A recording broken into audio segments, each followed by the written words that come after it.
Well, good day, everybody, and welcome to the Optimizing Efficiency and Cost for Food and Beverage Manufacturers. So we are Harvest Food Solutions, and today Eric and myself are going to be talking through a couple of topics. So I think we're not big in the slides, but we just have a couple to sort of frame things up. So once again, the whole intent behind our organization is to help you grow your business and to provide you the technology, which is never the end-all, mean-all, but also the know-how and to how to use it and deploy it. So once again, we're going to get right into the agenda, but that's what we're all about today, is providing the technology and the know-how. So today's agenda is really 2 points, 2 discrete points related, but not. One is optimizing the SKU mix to help you maximize profitability. And the other topic is really improving raw material turnover and reducing waste and managing inventory levels. So those are 2 topics that Eric's going to spend most of the time covering.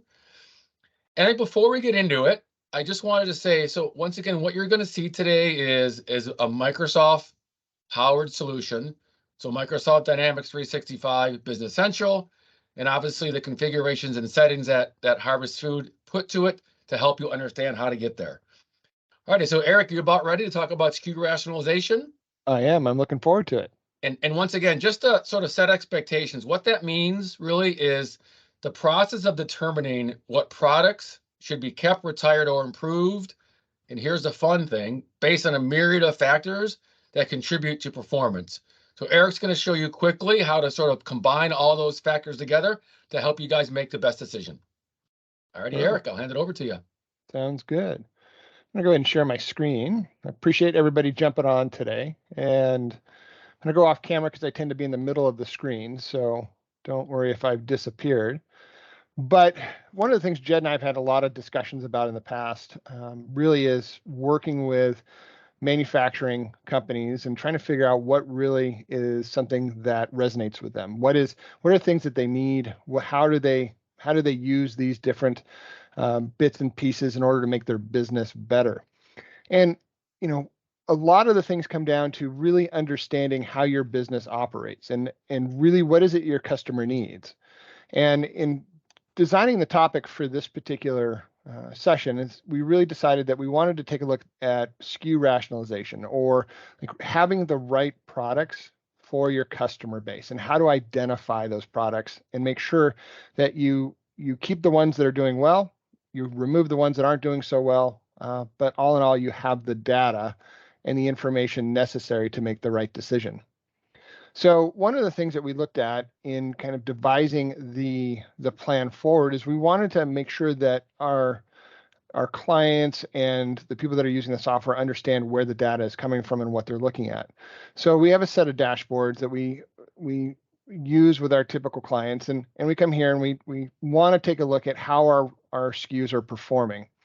And this is a holistic look of just a few items that exist within one of our companies, and we want to take a look at year-over-year sales, because that's usually where you typically start. How are my products performing? Are they doing better than they did last year?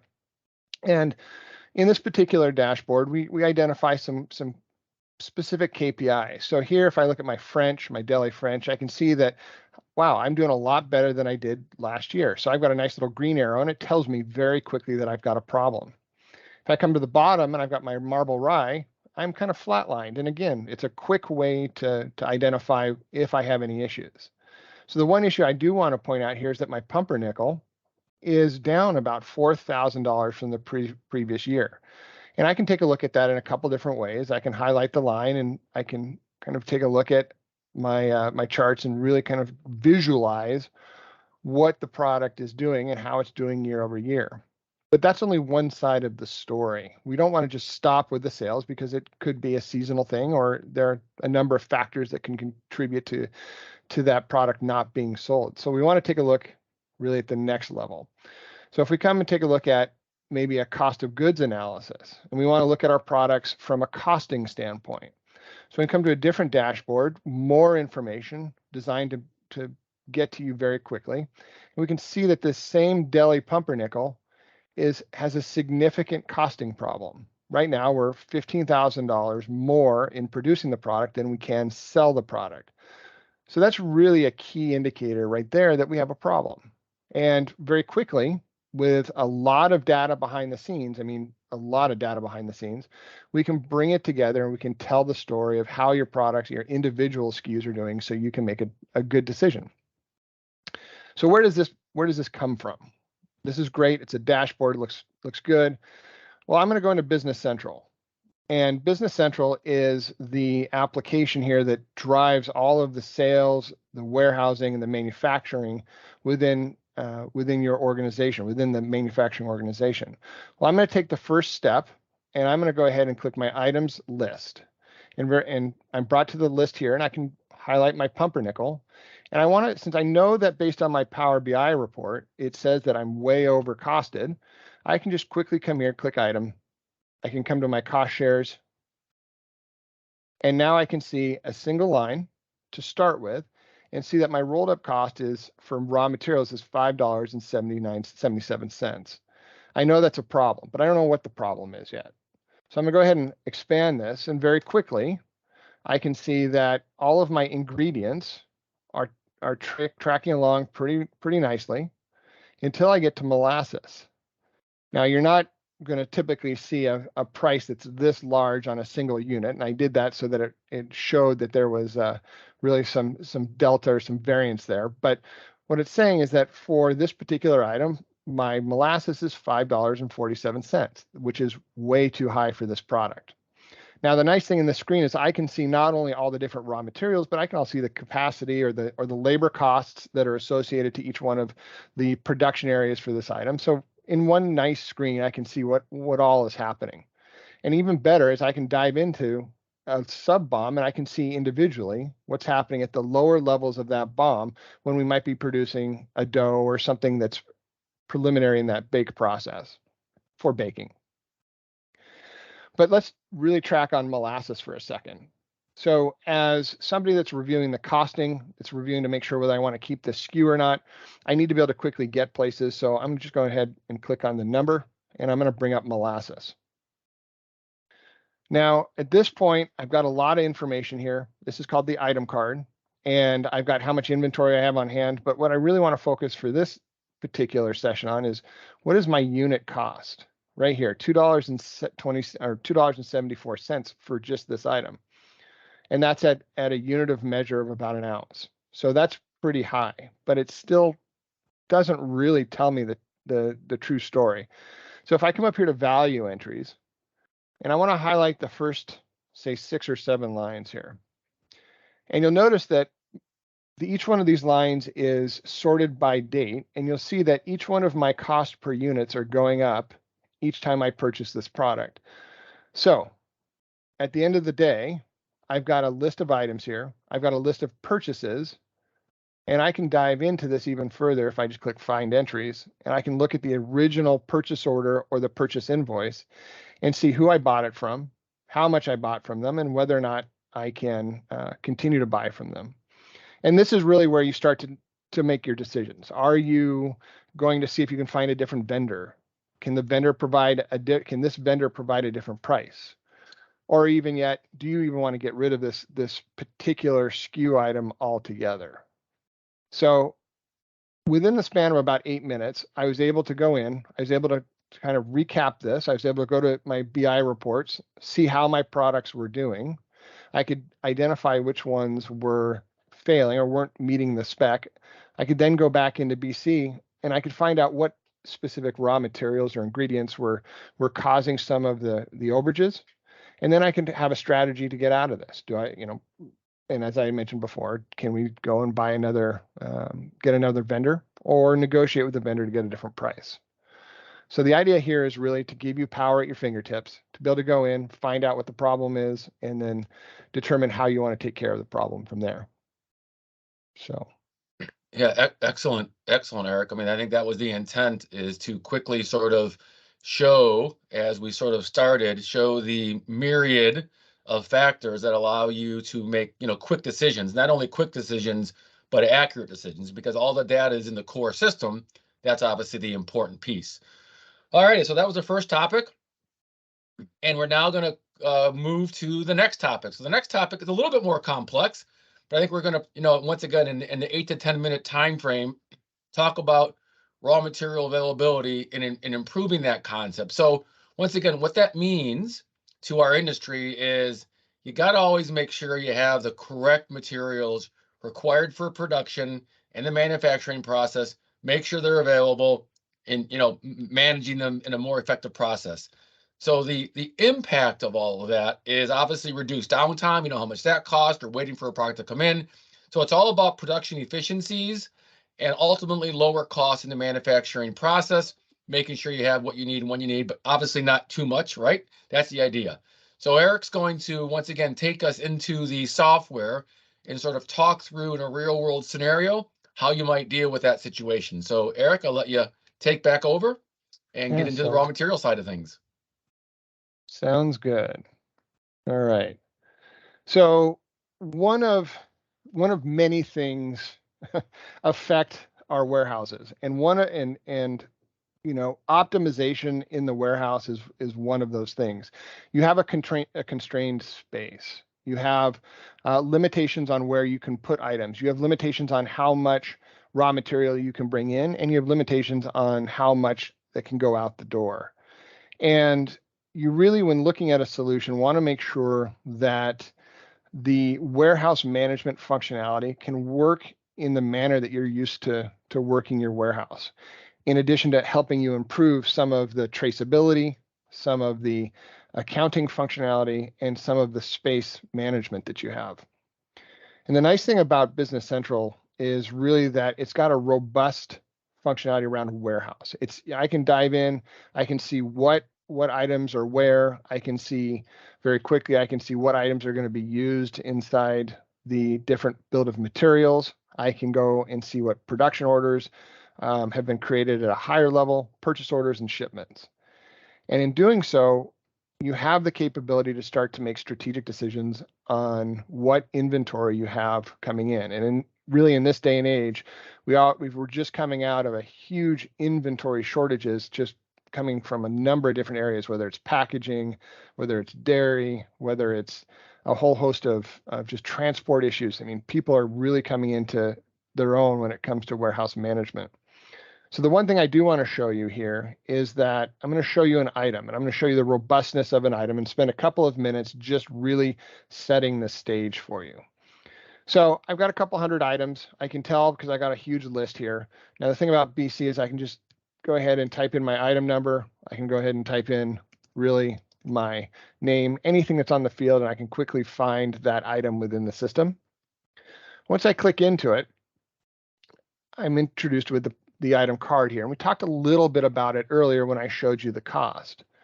But there's so much more when it comes to the item card. And if I go ahead and hide some of these different fast tabs, you're going to see that I now have a replenishment and a planning fast tab.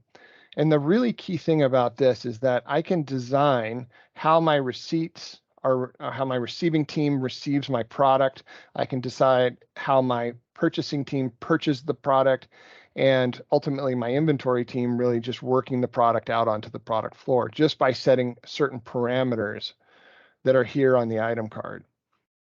Now I've got these parameters set up so that I would order a minimum of order of 2,500 units, or I can set them up to have specific reorder points. And really I'm trying to design my dry yeast purchase so that it fits within the constraints that I have in my warehouse. I've got additional functionality around safety stock. So do I set up a safety stock time, which is really just making sure that you never run out of stock. It's another way of telling the system that once you reach a certain point inside your warehouse, certain number of items inside your warehouse, then the system thinks you have zero, but you really have product on stock. That way you just never run out. But now you've kind of set these parameters and you've created this environment so that the system is constantly looking at your inventory levels and making adjustments as you start to go through some of your manufacturing processes. Now I'm going to back out a little bit. I'm just going to go back to my line here because I want to show you how easy this is. When I come to item and I look at my item availability, I can go to my item availability by event. And what you see is a very holistic look at how this particular item is performing or needs to perform within my manufacturing facility. Now I'm looking at this by day. What I'm going to do is go ahead and look at it by week, so I can change the dynamic of how this particular item looks. And down the left-hand side, I have the different weeks, so the different time periods within for this half of the year. I have gross requirements here, which generally speaking are either shipments or they're going to be manufacturing requirements. So I might have a production order that's related to this that is going to draw down from my inventory. I've got my scheduled receipts here. So these are your typical purchase orders or things that are coming into your facility. And then I've got a projected available balance here. And the available balance, if you'll notice that I get down here to the bottom, it's clipping along and it's decreasing as we go. And then all of a sudden it gets into a negative situation. Now, what I'm going to do next is kind of show you how to manage those negative situations using the functionality within Business Central. But before I go there, I do want to show you a couple of the quick things on the right-hand side. I do have the ability to forecast either inventory or finished goods, which would contribute to this number being even more accurate. And then I also have specific action messages and things that happen on the right-hand side that help my production team or my purchasing team know what to do. Now, I'm going to skip. You'll notice on the left-hand side, one of the nice things about BC is I can have as many icon or as many worksheets open as I need. And I'm just going to skip to my next worksheet. And we're going to just refresh this, times out a little bit. Give this a sec. Even we cannot get around the security feature to the product. So that is true. That is true. So what I want to do is show you real quick here is I'm going to click my demand forecast. And I'm going to click on my forecast for 2022. And I'm going to change my view by, same view by changes as you saw before. I can look at this in a couple of different time varieties, but I'm going to look at it by week. Now you see I forecasted out all of my finished good units out here for the remainder of the year. And I can use this forecast to help my purchasing team really manage the raw material. So every one of these finished good items has a BOM associated to it, and that BOM is driving the individual raw material requirements to produce that finished good. So I'm going to leverage my demand forecast here, and then I'm going to back out, and I'm going to click this button called Requisition Worksheet. Now, we were talking about cream yeast before, and we're limiting it to one item just so we don't get so overly complicated on a call, but really you can run this for all of your items to help manage all of your different production requirements. But I'm just going to run it for my cream yeast here so you can see what what happens. So I'm going to say OK. And it's now gone and read all of my proposed production orders, all of my demand forecast. It's read my individual planning parameters for dry yeast and said, oh, hey, by the way, you need to bring in in order for you to maintain the requirements on your item card in your planning parameters, you need to bring in 2 lots of dry yeast. Now it's pretty easy here. I can either run this and I can carry out the action message, which will create one purchase order. But I'm going to show you something here where I'm just going to say, let's go ahead and create one purchase order for each one of these shipments. So I'm going to say, which is more typical to what manufacturers do, is they want individual purchase orders. So I can click carry out action message for this. Let that run through.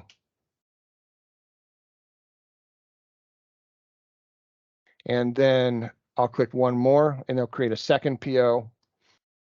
And now I should have the purchase orders available to me.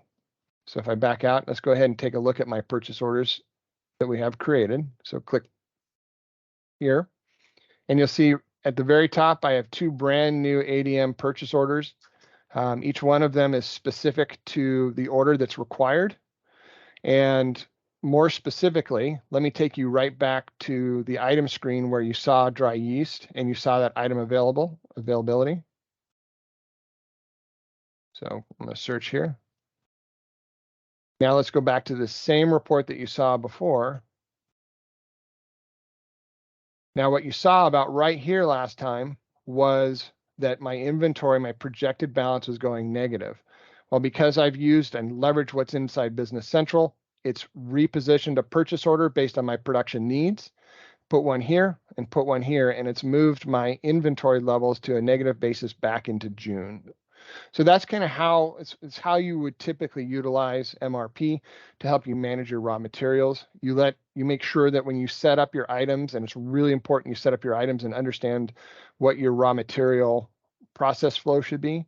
You set them up on the item card, you start to use the demand forecast, and then you come full circle and you start using the requisition processing requirements inside Business Central to help your purchasing team really manage overall their purchasing requirements. Yeah, excellent. Thank you, Eric. So I think the goal was to try to cover really both of these topics in 7 or 8 minutes each to sort of show the flexibility. So obviously in this case, some of the examples that we show are extreme to get the point across, but you can see where Eric really worked his raw materials to make sure he wasn't going to have any production issues and obviously ultimately lowering the cost of production. So that is really what we wanted to cover this afternoon.